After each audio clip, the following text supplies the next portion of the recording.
Það sem leiddi mig að fara í starfsþjálfun, það var það að ég sá sem sagt auglýsingu um þetta á netinu, kynnti mér þetta nánar, sá að það voru mjög mörg áhugaverð fyrirtæki, sótti bara og fékk starfsviðtal sem að gekk mjög vel og hér er ég. Það sem hefur komið mest á óvart í starfsþjálfunni hvað ég fæ mikið að vera involved. Það er ég sem að pósta þessum auglýsingum, þannig að ég fæ svona alvöru ábyrgðartilfinningu.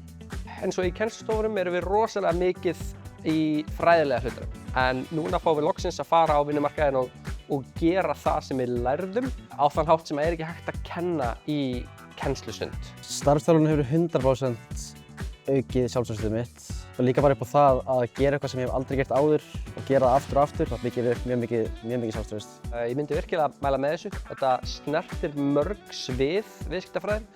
Þannig að ef þú ert ekki alveg klárað hvað þú vilt gera, þá færðu þú samt að snerta öll þessi mismunandi svið og svona finna þig í náminu í staðinn fyrir kannski öðru námi þar sem þú þarft að finna þig fyrst og svo vilja fara í námið.